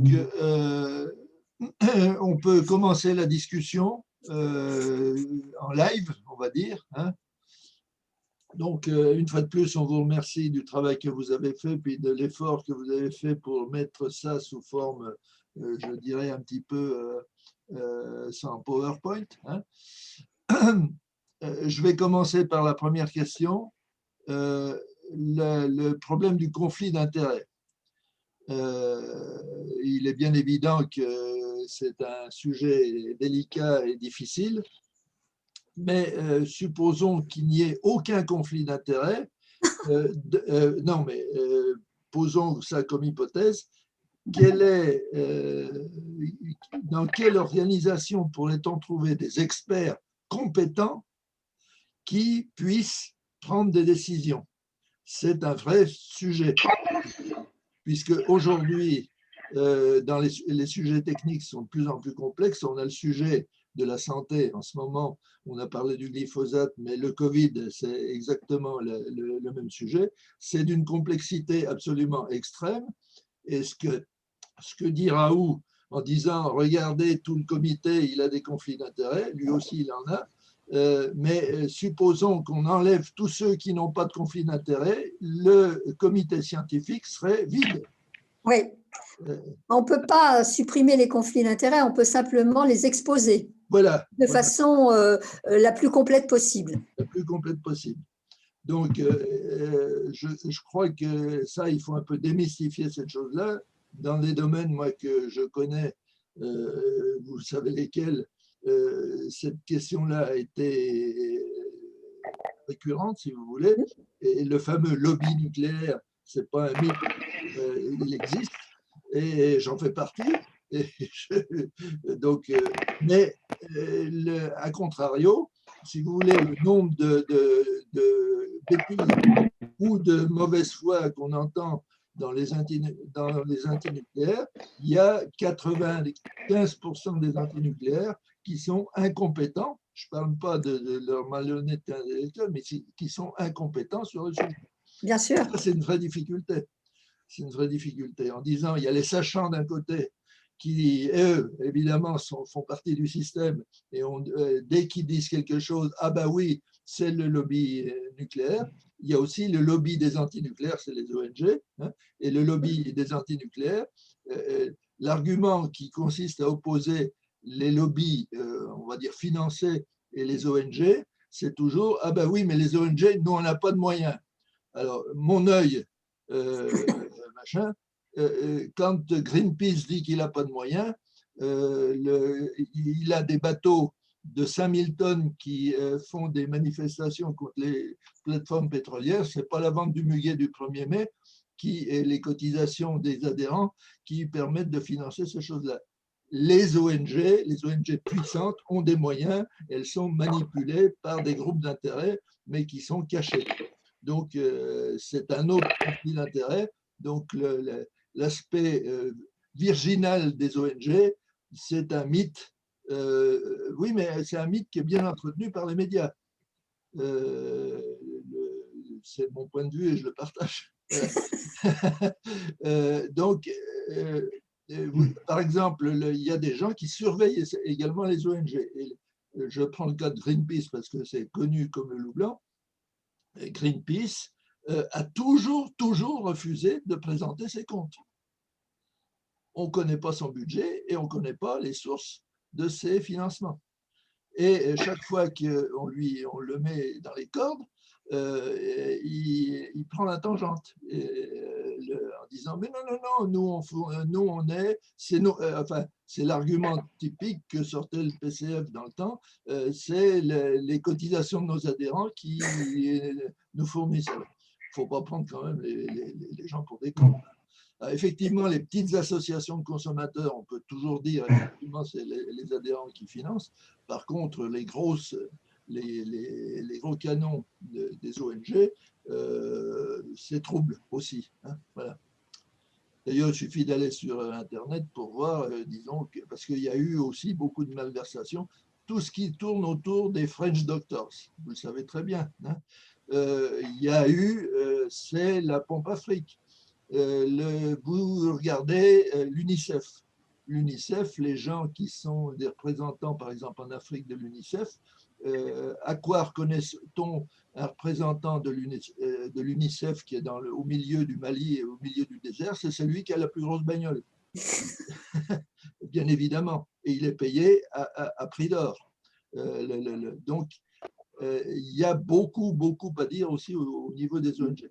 Les groupes d'intérêt, au moins, ils ont c'est clair, c'est les boîtes qui les financent. Et je suis d'accord avec vous, il faut que ce soit le plus public possible pour qu'il n'y ait pas d'ambiguïté, mais c'est non, ils défendent leurs intérêts. Bon, très bien, ils défendent leurs intérêts. Que la partie adverse en fasse autant. C'est un peu ça mon débat. Voilà. Et j'arrête et je laisse les autres parler. Ceux qui ont des micros qui marchent. Donc, allez-y. Je vais essayer de rallumer Perrault pour voir si ça marche. Comment ça se fait que... Parce que moi, j'ai un petit bouton qui me permet, je ne sais pas si vous le voyez. Nous, on voit un micro rouge barré Oui. À côté de François Perrault quand vous le barrez, et puis sinon, il n'est pas barré. Attendez, réactiver. Non. Quand j'essaye d'aller sur le micro barré, je n'arrive pas à l'ouvrir. Devant. J'appuie là-dessus, demander la réactivation du micro, c'est pas ça.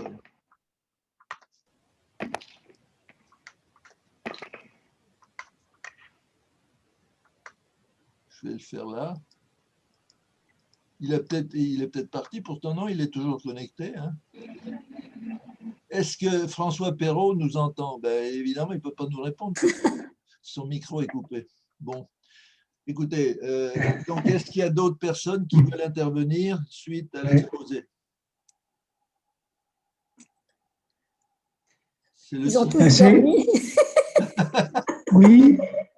Allô, qui? Oui, c'est aussi le cas du... Allô? Oui. C'est aussi le cas du Mediator. Oui. Oui. Oui, pour le Mediator. Où il y a même eu où il y a même menace de mort d'un expert reçu une menace de mort. Ça coupe? Le son se coupe? Oui, oui. Non, on vous entend par intermittence seulement. Oui, est-ce que vous entendez là? Oui, je vous entends. Non, ça se coupe. On vous entend. Ah.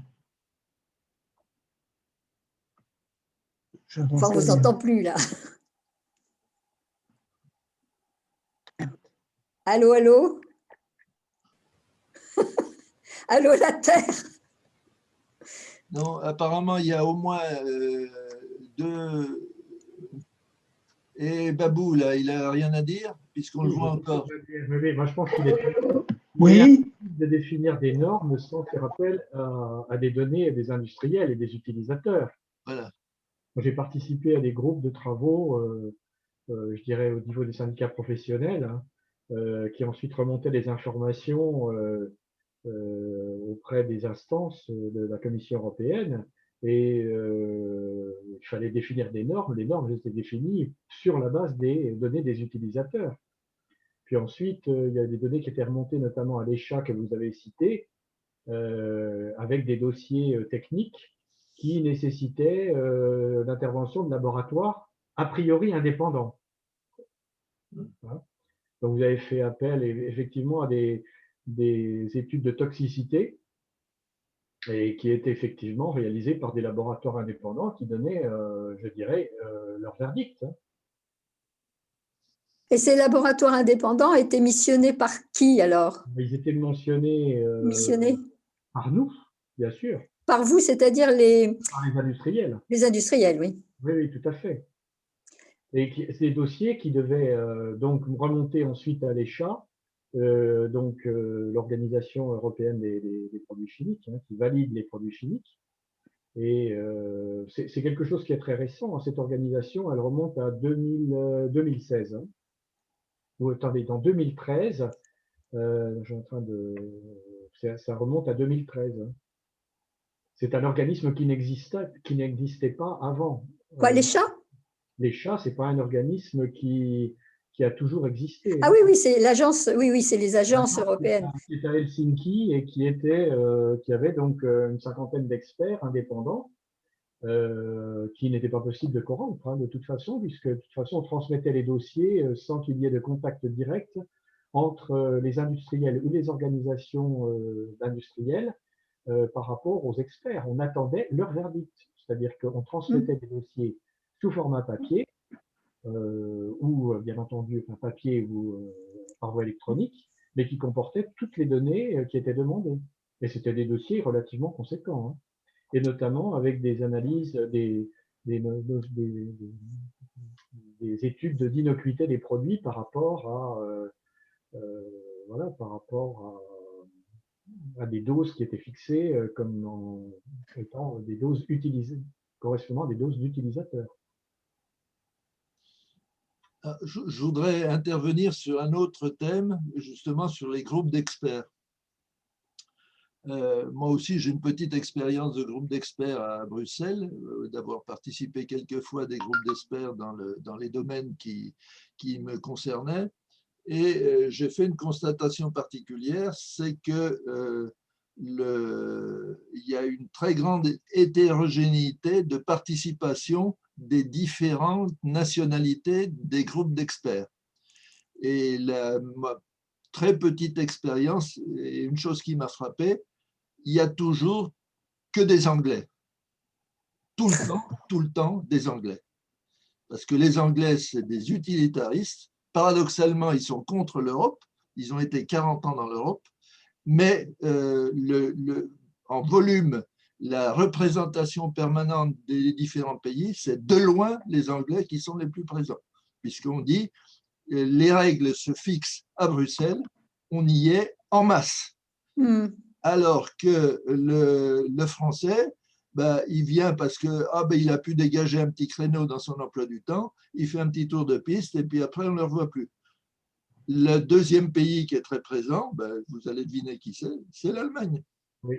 L'Allemagne est très présente. Les Français sont très peu présents dans les groupes d'experts, au moins ceux auxquels j'ai participé. Alors, une des raisons pour lesquelles ils sont peu présents, parce qu'il y a les experts qui viennent des entreprises, mais il y a également la représentation permanente qui sont des hauts fonctionnaires français qui sont détachés de leur ministère pour être dans les Français à Bruxelles. Et quand ils ont des discussions et qu'ils trouvent des compromis, parce qu'ils participent bien sûr à tous ces groupes-là, ils se font engueuler systématiquement par leur ministère de tutelle en disant « Comment ça se fait que vous avez adopté ça ?» Et donc, pour faire une belle carrière dans l'administration française, il faut être un béni-oui-oui à Bruxelles et attendre les ordres du ciel de Paris. En France, on fait une belle carrière, pas à Bruxelles, à Paris. Donc, si on fait le con à Bruxelles, on ne fera pas une belle carrière à Paris.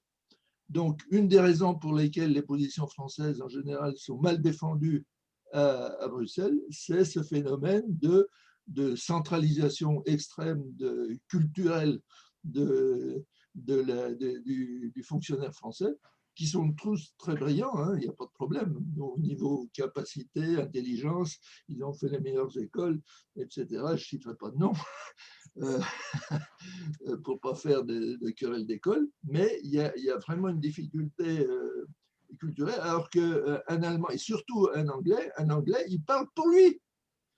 Indépendamment il défend sa position d'anglais, hein, en disant voilà comment je vois les choses. Et donc ça c'est un peu gommé dans les discussions parce qu'on dit les lobbies c'est tous les mêmes. Ben non, c'est pas tous les mêmes. Il y en a qui existent et qui sont actifs et il y en a qui foutent rien. Et donc, c'est les premiers à pleurnicher en disant que l'Europe ne raconte que des conneries et ils nous inventent des réglementations à la con. Ils n'ont qu'à aller dans les groupes pour défendre leur point de vue, que ça n'aille pas. Alors ça, j'ai très rarement vu un commentaire de ce type-là dans les médias. Je rappelle un cas, Jean-Pierre, il connaît bien le sujet, c'est le problème de la libéralisation du marché de l'énergie. Donc, vous savez que la mantra, c'est les Anglais qui ont imposé ça. Pourquoi on a dit qu'il faut qu'il y ait une concurrence interne pour l'énergie, mais pour tous les sujets, mais l'énergie en particulier, il faut qu'il y ait une concurrence interne à l'Europe. Pourquoi? Parce que dans les groupes de travail qui ont défini ces règles-là, il y avait une majorité absolue d'Anglais qui participaient à ces trucs-là. Et les Français ont lutté mollement. C'était Gilles Ménage à l'époque qui était le chef des barbouzes de Mitterrand, là, qui avait été nommé PDG d'EDF, qui est allé défendre la position française en disant l'énergie, c'est un bien vital, donc il faut quand même que les États aient au moins un socle sur lequel s'appuyer pour que tout ne saute pas. Alors on a dit non, c'est pas vrai. Il faut une concurrence totale pour faire baisser les prix vers le bas. Sauf que les prix les plus bas, ils sont en France et tous les autres pays qui étaient dits libéraux, évidemment, les prix avaient monté. C'est complexe parce que c'est un sujet qui est extrêmement complexe. Je ne sais pas si vous étiez à la conférence, on a eu un monsieur qui s'appelait, j'ai oublié son nom, un professeur de l'université de Montpellier, là, qui est le grand spécialiste de l'économie de l'énergie, qui est venu en 2019, oui, en février 2019, c'était lumineux, mais on a vu que c'était en fait très complexe.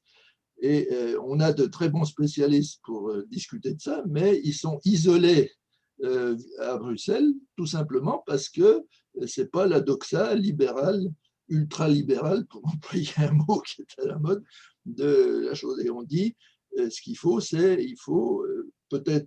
bien sûr, il faut ouvrir la concurrence, mais aussi il faut qu'il y ait une politique de capacité de production. Et une politique de capacité de production, c'est faire des investissements sur le long terme qui vont à l'encontre d'une rentabilité à court terme. Voilà.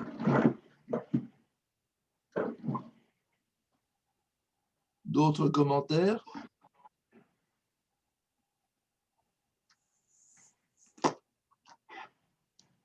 Ce que je vous propose, c'est qu'on en reste là. Donc, l'expérience, globalement, elle est, enfin, je ne sais pas ce que vous en pensez, elle est positive, malgré les petits cafouillages de son, là, qui semblent liés effectivement au fait qu'on a laissé les micros ouverts dans les auditeurs, donc il doit y avoir des phénomènes d'écho entre les différents micros, hein. Donc, ça veut dire qu'une fois que l'exposé est commencé, il faut couper tous les micros sauf celui de la personne qui parle. Et ensuite, dès qu'on recommence l'exposé, eh bien, on rallume les micros. Mais là, je ne sais pas combien on est, parce que sur plan technique… Là, à mon avis, il y a 2 personnes qui sont parties, qui se sont évaporées. Madame Fauconnet n'est plus là. Non, elle n'est plus là. Et Monsieur Perrault non plus. Apéro, il a l'air d'être connecté, mais Parce qu'on il ne voit doit pas être son… non, mais il doit pas être. Il a dû rester connecté, mais il a dû partir devant son écran. Donc c'est pour ça que quand j'appuie sur le bouton en disant allume ton micro, il ne se passe rien, parce qu'il n'est plus devant sa machine, à mon avis. Donc, on n'est que 5 là. Là, on est 1, 2, 3, 4, 5. Voilà. C'est ça. Voilà. Donc, Enfin, 5 avec François Perrault, moi, que 4. non, mais François Perrault, sa machine mais est connectée, mais à mon avis, il n'est plus devant son écran. Donc, moi, je vois que 4. Oui, 4 et puis moi, oui, c'est ça. Ça fait 5. Oui, ça fait 5. Ouais, oui. François Perrault, on ne voit pas sa vidéo. Donc, si, on est 5. Voilà. Mais là, si on parle chacun à notre tour, j'ai l'impression que ça fonctionne là. Une Oui, fois qu'on… très bien. Oui. À 5, il n'y a pas d'interférence là. Écoutez, On entend tout le venir monde. d'une sensibilité particulière d'un micro, d'un chose comme Ouais. ça, d'une configuration particulière de la machine qui fait qu'il y a un écho dans la pièce et qui refait un bouclage. Vous savez, quand on fait les connexions avec le téléphone, faut vite arrêter le téléphone parce que ça fait le même phénomène un petit peu d'écho, si vous voulez. Bon, Qu'est-ce qu'en pensent nos collègues là de ce système? Oui, Jean-Pierre alors, Durski. donc, Jean-Pierre lève le pouce, I like, hein, voilà. Oui. Il like visuellement. Vous trouvez que c'est possible? Oui. Oui, c'est très bien. C'est possible? C'est mieux. Puis en plus, bon, en dehors des petits patouillages techniques, on se voit. Ah ben oui. Ça existe, et puis on participe à une activité, si vous voulez. C'est ça le plus grand intérêt. Tous nos ateliers, c'est un intérêt intellectuel et académique, mais enfin, c'est aussi un intérêt de lien social et puis de discuter les uns avec les autres. Quoi. Voilà. On est content de se revoir. Voilà. Ben, j'espère qu'on va se revoir en chair et en os le plus rapidement possible. Enfin, faut pas rêver, ce ne sera pas avant le mois de janvier, au mieux. Hein. Voilà, ben, écoutez, je vous remercie. Alors, ce que je vais faire, je vais couper la réunion pour tout le monde et normalement, si ça a marché, l'enregistrement de ce qu'on a fait va s'enregistrer sur mon disque dur. Si c'est à peu près acceptable, je vais vous le faire retransmettre. Par exemple, soit le poster sur le site, soit vous l'envoyer comme ça, je verrai comment on peut faire au mieux. Hein. Et puis, moi, ça me fait une expérience pour les séances suivantes, puisque vendredi, on a une réunion du groupe éthique, donc où on ne va pas être 7, mais on devrait être une dizaine. Et puis lundi, il y a Liliane qui essaye de faire le groupe dicté avec la visio aussi. Donc, le fait d'avoir fait ça un petit peu avant, ben, ça nous donne un petit peu des outils pour un petit enregistrement, enfin, une petite expérience pour les séances suivantes. Voilà. Donc, c'est moi qui arrête tout. Hein, et oui, d'accord. Une bonne fin d'après-midi et puis merci pour la participation. Ben, merci beaucoup. Voilà. À bientôt. Ok, merci.